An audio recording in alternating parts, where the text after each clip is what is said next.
Welcome back to this special edition of InfoWars Nightly News. It, of course, is the 11th anniversary of the tragic attacks of September 11th that not only took the lives of close to 3,000 Americans, but has also been used to destroy the basic liberties and freedoms, not just here in the United States, but in the rest of North America and across the world. Governments everywhere are using it as a pretext to torture, murder, and spy on their populations.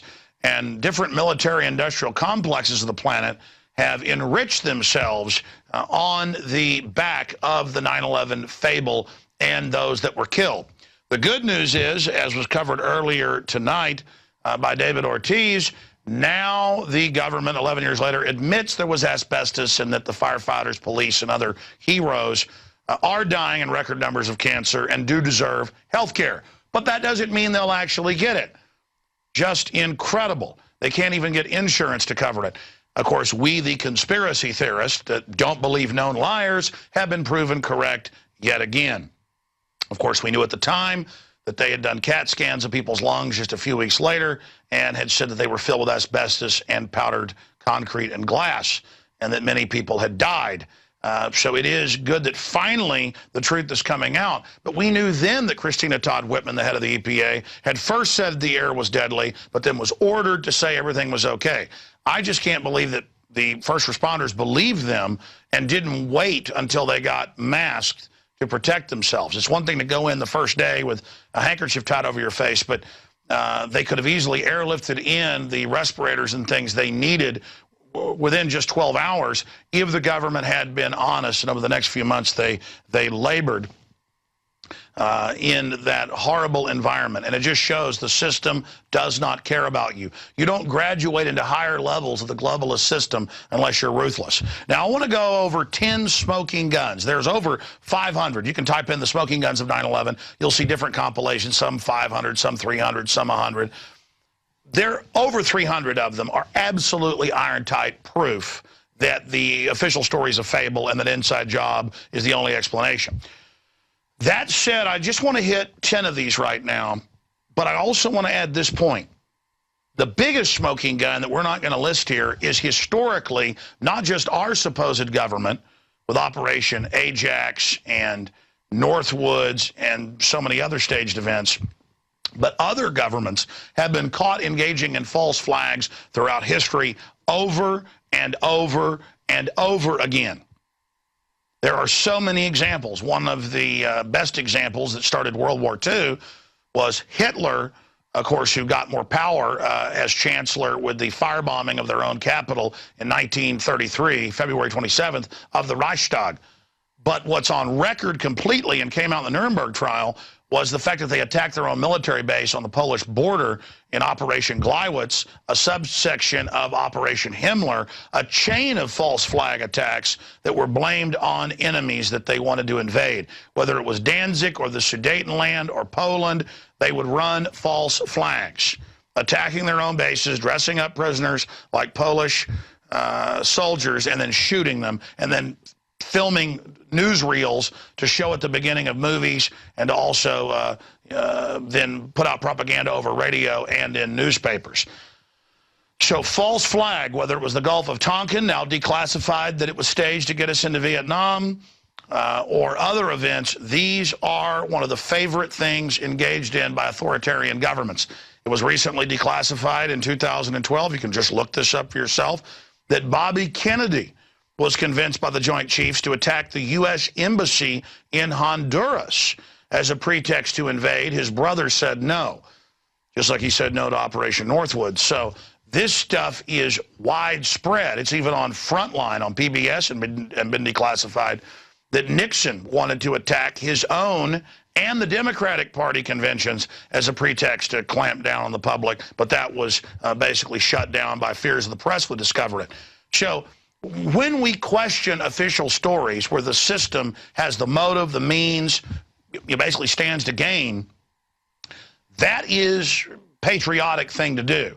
Because if you're not aware of false flags, self-inflicted wounds, staged terror attacks, problem, reaction, solution, Hegelian dialectic, if you're not aware of that in history, then you invite the system to do this.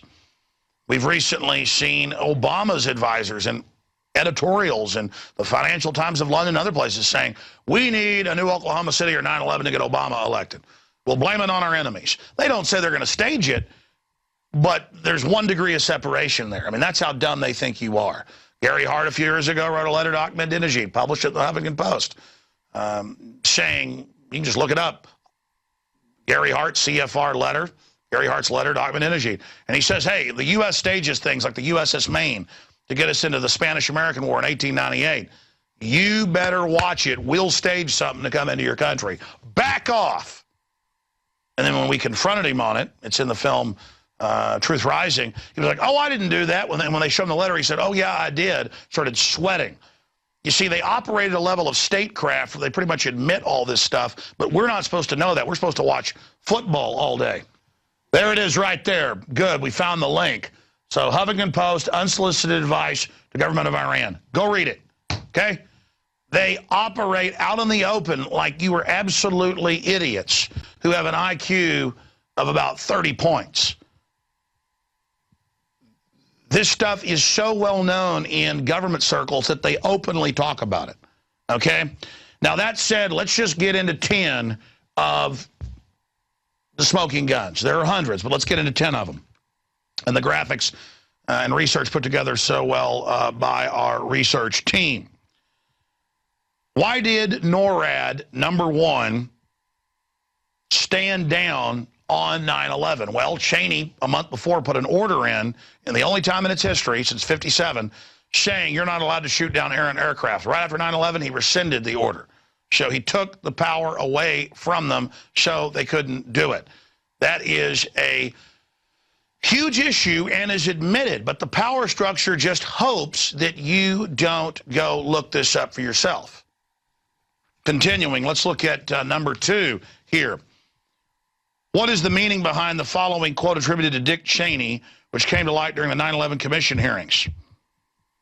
And, of course, this deals with the Transportation Secretary, Norman Panetta, who since 5 separate times on tape to the news said, no, Cheney got there earlier than he said, and he did sit there while they were telling the plane was coming in, and 50 miles out, 30 miles out, and so forth, and basically told them to stand down when they had missiles on top of the Pentagon. Let's play a short clip of that.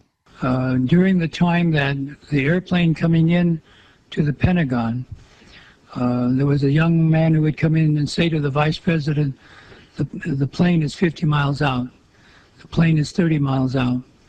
And when it got down to the plane is 10 miles out, the young man also said to the vice president, do the orders still stand? And the vice president turned and whipped his neck around and said, of course the orders still stand. Have you heard anything to the contrary?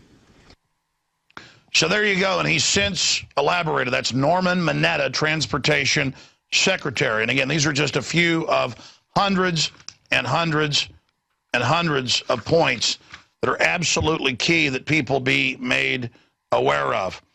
Continuing now with #3, what was the cause of the collapse of WTC Building 7? The building wasn't hit by a plane, and yet it collapsed in the same manner as the Twin Towers. Why hasn't Larry Silverstein offered a public explanation as the meaning behind his comments of September 2002 PBS documentary America Rebuilds, where he admits the decision was made to pull the building? Pulling a building is the industrial term for controlled demolition. And they continue as well to try to spin this, but now it has come out, and we'll get to this later, that they did order the building demolished. And the news actually reported that, but then tried to change their story. In fact, we have a clip of Larry Silverstein talking about pulling it right here. That's such a terrible loss of life. Maybe the smartest thing to do is pull it. And they made that decision to pull, and then we watched the building collapse. Now, understand, these are just quick snapshots. We have footage of the police saying, get back, they're going to blow up 7. It was all over the news that day. I heard it on CBS radio. And people said, oh, no, you didn't, but then later it all came out. There's literally dozens of these clips. But we had the BBC, and before that, CNN, report that Building 7, 47 stories, had already fallen into its own footprint before it even happened. And then it happened. And then BBC said, oh, that footage isn't real, and then later had to admit it was real. So here's a clip from my film Terror Storm, a history of government-sponsored terrorism, breaking that down. In late February of 2007, 9/11 researchers reviewing archives of live news coverage from September 11th discovered to their shock that BBC World had reported that Building 7, also known as the Salomon Brothers building, had completely collapsed over 20 minutes before its actual implosion. First anchors at the London news desk reported it. Now, more on the latest building collapse in New York. You might have heard a few moments ago I was talking about the Salomon Brothers building collapsing.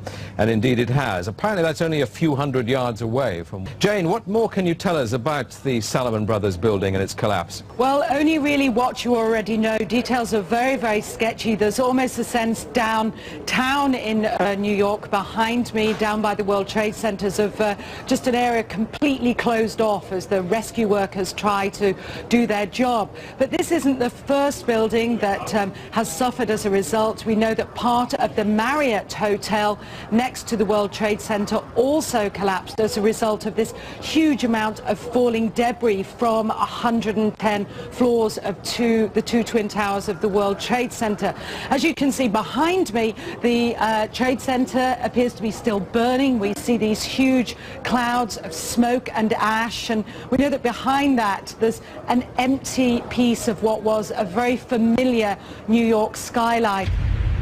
Next off, Rudolph Giuliani, the mayor, testified. Well, let me just read the quotes here. How did Rudolph Giuliani know that the South Tower was going to collapse? Giuliani told ABC's Peter Jennings, we have a link to it here in our article, we were operating out of there when we were told the World Trade Center was going to collapse. The World Trade Center was the first steel building to collapse from fire damage in history. Who told Giuliani the building was going to collapse, and how did they know it? Again, that's on Peter Jennings' own show, and of course, before Congress. He also said they were out of the building early, in a later contradiction, because of a drill they were running, Tripod 2, of the buildings being attacked by terrorists. Just like every other big event, they have a drill. Continuing, in the days following September 11th, the FBI released a list of the 19 hijackers. At least 4 of these hijackers were still alive, it came out. Saudi Arabian pilot Walid al-Shahari was one of the 5 men the FBI said had deliberately crashed American Airlines Flight 11 into the World Trade Center on September 11th. They also came out and said the magic passports survived the fire, and they magically found them that day as well. I mean, both is magic. Magic to make it out of the fireball, and then magic to be found, not 1 but 2. They also found, again, Keebler elves, Easter bunnies, and Martians, and the gnomes were running around, the unicorns. And Al Gore invented the internet, too. He was there, and that happened. And the carbon dioxide's bad for plants. Continuing here, with that point, it ties into the magic passports. Number 6, who told a number of public officials not to fly into New York on the morning of 9/11? And why didn't the people on the targeted planes get the same warnings? The mayor of San Francisco, Willie Brown, was set to fly to New York on the morning of September 11th. However, he got a call from the former head of the Symphony, we'll later learn, Condoleezza Rice from San Francisco. He got a call for what was described as an airport security late September 10th, advising against flying due to security threat. That's the San Francisco Chronicle on that. Newsweek twice reported that top Pentagon brass canceled on September 10th flights to New York on September 11th. But all of us are just supposed to ignore this and go back to sleep. Continuing here, from July 4th to July 14, 2001, Osama bin Laden was being treated for kidney infection. This is BBC. And Marfan's disease at the American hospital in Dubai, United Arab Emirates. There on multiple occasions he met with CIA station chief Larry Mitchell. Bin Laden gave Mitchell precise information regarding an imminent attack on the U.S. Bin Laden also met numerous members of his family who left the U.S. by chartered flights after September 11th, when all other flights were grounded with blessings from the U.S. government. Go look all this up in Paul Watson's article, The 9/11 10 Smoking Guns. It's all bibliography. It all has links to it right there for everyone. Continuing, a record number of put options, speculation that the stock of a company will fall, were placed on American and United Airlines in the days preceding September 11th, but only on those airlines. This despite a September 10th Reuters report stating airline stock set to fly. And expanding on that, it ended up leading back to executive director of the CIA, Buzzy Krongard, and his company making those puts. That was only reported, though, in the German papers. And the former German CIA director, Andres von Bülow, who speaks good English, which we should have him on, he wrote the best-selling book in German, 9/11, CIA coup, is basically what it translates to, and his findings are it was a staged event. Same with the former Italian president, who was also the former head of their intelligence. Oh, and now the head of the Italian Supreme Court's come out saying it's an inside job. Oh, but of course they just carried out false flags against their own people, movie theaters, shoot-ups, you name it, to blame folks in the 70s and 80s with the U.S. government, Operation Gladio, so they know what they're talking about. Continuing here, between September 6th and 7th, the Chicago Board of Options Exchange saw purchases, again, of also record put options. And number 10, Pakistani ISI Director General Mahmoud Ahmed instructed Ahmed Umar Shakith to hotwire $100,000 to the 9/11 lead hijacker Mohammed Atta, and it just goes on from there. Since September 4th, he met with top brass at the CIA, Pentagon, and the White House days before ordering that wired. And, of course, I should also add that you have 6 of the 10 9/11 commissioners coming out and saying it was all a cover-up and that the government was involved, but you're supposed to forget about that. You've got the head of the Defense Language School, Colonel Butler, saying it was an inside job. The list goes on and on. Listen, that's why the government tries to finance groups with wild conspiracy theories about particle beams and stuff from space. And look, I'm not saying people shouldn't have their own view. That's fine. But I saw that push by the media. I know when national media is here, they want to talk about that because they think that'll discredit a history of false flag terror, the admissions of blowing up 7. Okay? You know, clear blast points and squibs and bombs going off. That's the issue. All right, that isn't it for InfoWars Nightly News Marathon Edition. There's still more with my Ask Alex 45-minute marathon with Christy Hightower that we shot last Friday, but we've been so busy, we're going to air it today. These are the best questions ever we got from the Ask Alex group at planetinfowars.com. And again, we're risking our lives, our names, our sacred treasure to bring you this info. If you believe in this type of information, visit InfoWarsStore.com, where we have the great Pro Pure filters discounted by 10%, where we have the books, the videos, the T-shirts, everything at InfoWarsStore.com. That's how we're hiring the graphics people, the editors, 6 new reporters, everything. We are going 110%, so be sure and visit InfoWarsStore.com. It's amazing. All the best prices there on products I've used, I've tested, I believe in. I use it, I believe in it, I promote it. It's all there, InfoWarsStore.com. Again, thank you all of the live viewers of the show. Great job to the entire crew, the folks that have now been here about 13 months. Marcos Morales, folks like John Bound, people like Darren McBreen. Rob Dew's now been here, what, 4 or 5 years, Rob? Just amazing. And, of course, everybody else here at the office and all the new reporters, Jakari Jackson, just everybody. Of course, David Ortiz on earlier, anchoring the show. Amazing job. God bless you. We couldn't be doing all of this without you out there supporting us, viewers. We are supported by viewers like you, not like MSNBC that gets stimulus money and banker bailout money to preach anti-family, pro-vaccine, anti-gun, anti-sovereignty crap. We are actually supported by you. So spread the word. When these videos later get paid forward, posted to YouTube and other places, spread them to everybody you know. All right, we'll be back after this quick break with the conclusion of the September 11th, 2012, 11 years later. Stay with us.